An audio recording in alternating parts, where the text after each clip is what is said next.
Thanks. So my journey started, I did my MBA from SP Jain multiple decades ago, I would say. And post that, I got into the first job off campus, got into Modi Xerox, spent a few years there, moved into a company called Compact Computers, which is no longer there today, got acquired by Hewlett Packard.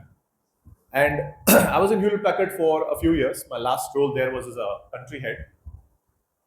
But as one thing led to the other, what happens when you're working on the corporate side, at times you get a bug of trying to do something different because rozmara ki cheezein, you're doing the same thing over and over again. So there is an urge inside you to try something different, right? So you hota yaar kuch hatke karte hain. Let's do something different. Let's try a different career path. Let's try something different which will get your so-called mind more re-energized, etc. So I wanted to look at other alternatives when I was in HP, and I decided to take a sabbatical. And I went to the US for doing a full-time MBA program from MIT Sloan. While I was working there, while I was studying there, me and a couple of my colleagues, one of my colleagues was a tech guy from Brown School and Harvard. So we were working on an academic project to address the issue of financial inclusion. At that point of time, we were looking at financial inclusion at a global level. So we were looking at African markets, we were looking at Pakistan, we were looking at Southeast Asia. India was still one of the markets. So the way we kind of structured it, Hiraj, who was my partner, tech partner, so he was good at tech side. I came from a go-to-market marketing side. So we put together a project report, more from an academic perspective, to look at financial inclusion, how the various countries across the world are looking at financial inclusion. And financial inclusion essentially really means how do we get large portions of our population into the formal systems of whether it's banking or wealth management. So we realized that the problem at a macro level was very, very large, very large. There are billions of people across the world who are not financially excluded. And that issue leads to the problem of whether it's poverty, whether it's low levels of income. I mean, if you look at India today, what's the GDP of India? Sorry? It's about 4 trillion. What's the per capita income? Sorry? About 2,500 US dollars. And 2,500 euro is an average. Roughly laga lo 2 lakh rupees. But that also includes a lot of rich people out the top, right? So if you see, there'll be a lot of people in India who will be surviving on 4, 5, 6,000 rupees a month, right? As you move into smaller markets, you'll realize that it's a very big anomaly in the world today, that the poor person today pays more for the same product and service than what a rich person does. Which essentially means if you're taking a loan today from the bank, if you're taking a personal loan, how much would it cost you? About 10-11%.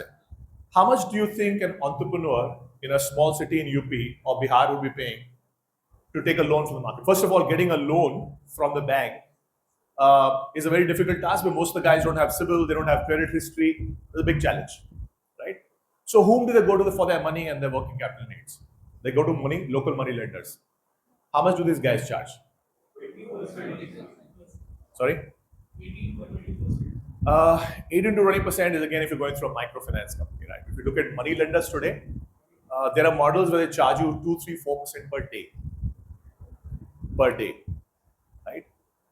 You multiply the maths and it'll run into a few 100% across the year. Now just see from a relatively lower income person's perspective. I'm starting a business. It could be micro grocery, it could be a store. If today a bulk of my earnings are being taken away by the money lender, what is left for me? Very little. Very little to invest, very little to run my family. And I think all this challenge is what leads to a slowdown or inability of the country to get these large masses of people to be a part of the growth journey of India. Right? अगर मेरे पास पैसे नहीं है business के लिए, मेरे पास पैसे नहीं है घर चलाने के लिए, how do I become a part of the economic journey of India? Right? Today, the big challenge you see from a country perspective is that while we're growing at 6.5%, the reality is that a large portion of the population today is not really truly integral in terms of the growth journey. And if we can provide an infrastructure or a system by which we can enable these people to get access to lower cost of capital, get access to basic insurance, get access to ability to grow their money, right? Get access to low cost loans. You will see this 2.5% could significantly rise. What's the average per capita income in China, for example? Sorry? Yeah, about 10, 12,000. And between you and me, China and India, 25, 30 years ago, were starting at the same level. Correct me if I'm not wrong. Okay? We started together.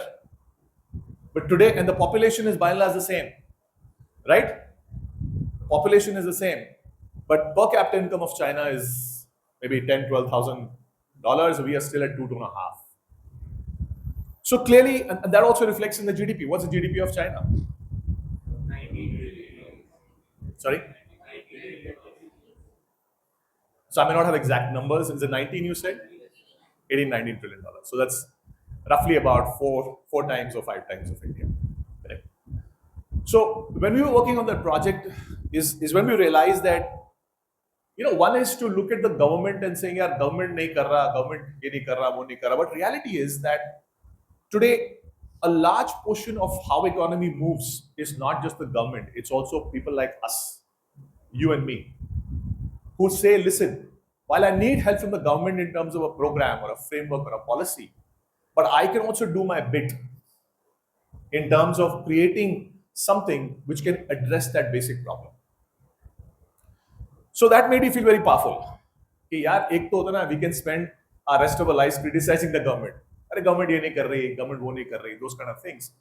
Other you're saying is that yes, the government may not be doing enough, but we as private players, if we all come together with our business models and our sense of resources, we can also move the needle. We can also make a difference in the lives of millions of people. So we can be the change we want to see. And that powerful thought, when we were working together 3-4 hours, is when I came back to India, my thought then was to get back to the corporate world. I said, I've done my education, maybe I'll go to the US, I'll work there with HP.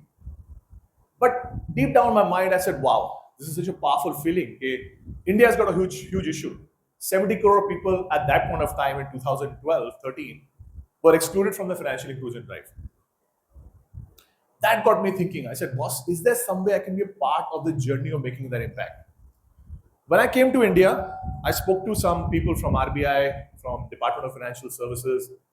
I spoke to senior bankers and I said, boss, I want to be a part of this journey. This is the model we've talked about. Is there a way a private player like us participate in this whole journey? And that's the point of time RBI had come out of the model where they were allowing private players to participate in the journey of being a part of the financial inclusion drive, right? That's the point of time the Aadhaar thing was starting off. The JAM thing, Jandhan, Aadhaar, mobile. So the people there told me, what, there's a model which is developing. If you're a private player and if you're in this, if you're really committed towards, why don't you look at this model and, you can get started. The biggest thing when you're doing entrepreneurship, I had a job, a full-time job, right? All of us look at jobs. हम job क्यों करते हैं? Of course, the thrill of learning something new, but also the check you get there in a month, right? We all have got EMIs to pay. We all have got lives to lead, correct? घर भी चलाना है, like they say.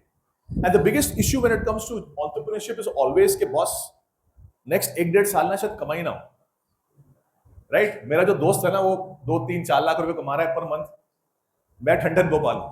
Correct? मेरी कमाई नहीं हो रही है. And you got fires burning at home. That's one issue which is always there, I feel, in terms of the barrier which comes in the mind of people who want to do something on their own. So my friend gave me a call. He said, listen, क्या करें? मैंने कहा, boss, अगर मेरे को आप एक funder दिला देते हो, investor दिला देते हो, and I can get my salary, last drawn salary which I was getting in HP, I'll jump in. Fortunately, US में advantage क्या है कि US में you get capital easy on ideas. अगर आपके पास idea है और बढ़िया idea है, and if the investor feels you're reasonably credible, they'll sign you a check, right? Idea funding in India is trifle difficult. Like, they say in India, अगर आपको 2 crore का investment चाहिए, 1 crore का investment चाहिए, it's far difficult than getting a 30 crore investment.